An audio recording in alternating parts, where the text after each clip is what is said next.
call what the Knights Templar discovered blasphemous would be a huge understatement. They discovered documents and artifacts that would literally destroy the church. They needed to keep these treasures safe from being destroyed. They needed to keep them from falling into the wrong hands, specifically the Pope's hands. The Templars knew that the existence of the bones of John, Jesus, and Mary Magdalene and their children would mean the end of the Catholic Church.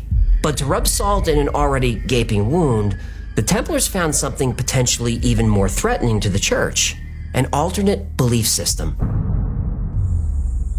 The Templars were Christian, but not in the strictest sense, as most of Europe was, and more importantly, as their king and employers were.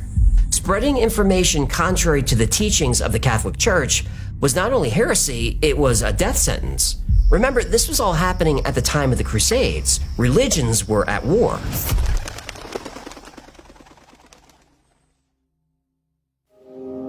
The Templars couldn't speak about their findings, but couldn't ignore them either. So instead, they hid them, they protected them, and studied them. Some ancient wisdom included blasphemous ideas like the divine feminine, reincarnation, heaven as a state of mind, and an innate connection to the Creator. The Knights maintained their appearance as devout Catholics. They had to. Their biggest patron was the Catholic Church. You don't bite the hand that feeds you, especially the most powerful hand on earth. But in secret, the Knights Templar were Christian Gnostics. Gnosticism comes from the Greek word gnosis, meaning divine knowledge. Other cultures call this enlightenment. The basic premise is that spirituality can be found within, without needing an outside institution. So no reason to have priests, monks, saviors, or churches at all. You didn't need them to find God. He's already within you. One of the earliest Templar documents mentions God-given rights. Now, Americans use this phrase, or something close to it, in the Declaration of Independence. But that was in the 18th century. The idea of God-given rights during the time of the Templars meant excommunication or worse. Only the Roman Church could give someone rights. Any alternative was bad for business. And instead of worshiping Jesus, many Knights Templar idolized John the Baptist, who they believe initiated Jesus into Gnosticism in the Great Pyramid. To the Templars, Jesus represented a Christos, a universal consciousness anyone could access, similar to the Buddha. They learned that being born again didn't refer to baptism. It referred to reincarnation, when someone would literally be born again. With the bones of Jesus, sacred documents, and artifacts from an ancient civilization, the Templars had plenty of evidence to back up their beliefs. They wanted to share this knowledge, but it wasn't the right time. The church was too powerful. They would have to wait. They would wait until this knowledge could be shared with the entire world and not seized by one pope or one king. So after years of digging, these early knights returned to Europe with the treasures and knowledge and hid it. And then they built an empire.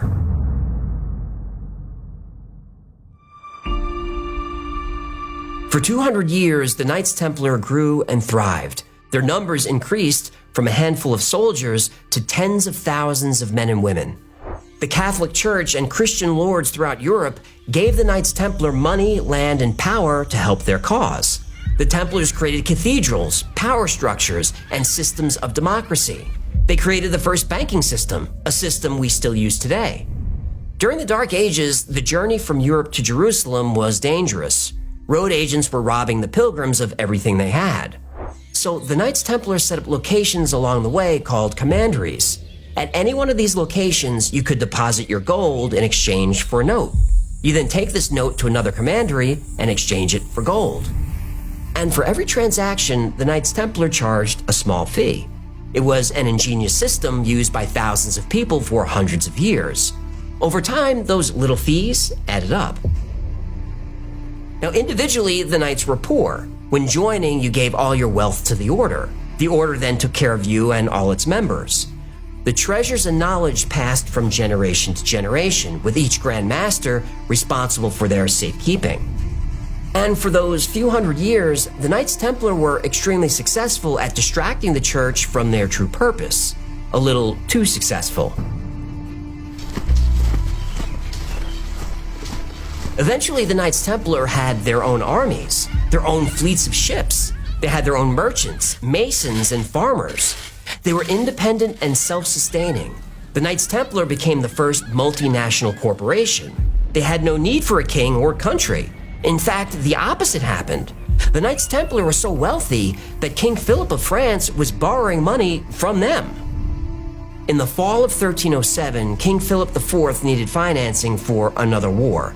He wasn't going to borrow any more money from the Knights. Instead, he would take it from them. The Templars had gone from humble defenders of Christianity to a serious threat to the entire power structure of Europe, the king and the church. And like many powerful rulers, King Philip didn't tolerate threats. So Philip and Pope Clement V devised a plan.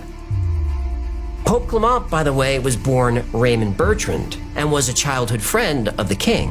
When the previous pope died in 1304, King Philip made sure his friend was elected to what was one of the most powerful seats of power on earth. In short, the Pope owed him one. On Friday the 13th of October 1307, 100 Templars, including the Grand Master Jacques de Molay, were arrested. For 7 years, they were threatened and tortured to try to gain access to their knowledge and wealth. After making false confessions, they were found guilty of heresy and sentenced to death. But now, there's a plot twist. For centuries, history claimed the Church had condemned the Knights Templar as heretics and eventually had them executed. But in 2001, a document was found in the Vatican secret archives. It's called the Chinon Parchment. The Chinon Parchment documented the inquiry led by 3 cardinals appointed by Pope Clement V. It details the investigation and the charges against the Templar leaders, including the Grand Master Jacques de Molay. The Chinon Parchment reveals that the Pope absolved the Templar leaders of heresy. They were allowed to reconcile with the Church. The Pope would allow the Order of the Knights Templar to continue their work. King Philip didn't like this result. He applied pressure to the Pope. Remember, the Pope owed him one. So in 1312, Pope Clement officially disbanded the Knights Templar. The leaders of the order, including Jacques de Molay, were later burned at the stake on charges of heresy, even though they were forgiven of these crimes. But Grand Master Jacques de Molay would enact a small token of revenge for this betrayal of justice. As he slowly burned to death, Molay issued a curse to the Pope and the King of France. He promised them that they would be dead within a year. This was March of 1314. A few weeks later, Pope Clement was dead. According to one account, while lying in state, he was struck by lightning. The fire was so intense that his body was unrecognizable. And if you read up on this pope, you'll agree that this was divine justice. In November, King Philip had a stroke and died. He was 46 years old. The Templar curse was fulfilled. France had now lost its king and its pope, and Europe had lost their beloved knights, or so it seemed. When the arrest order was given on October 13th, the Knights Templar knew it was coming. They had spies everywhere. They had known for weeks, and they used those weeks to plan. On October 12th, the night before the arrest order was given, the Templars' entire fleet of ships disappeared into the darkness. And aboard those ships were all the ancient Atlantean artifacts, the holy treasures, and forbidden documents. Jacques de Molay and about 100 knights stayed behind. They hoped they could reason with the king and the pope. They failed in that mission, but succeeded in another. Disbanded but not destroyed, in hiding but not in prison, the Templars formed into smaller groups. They assimilated into other orders. Some assumed new identities and disappeared altogether. The Knights Templar in name ended in 1312, but their mission continued. In fact, it continues today. The evidence is everywhere.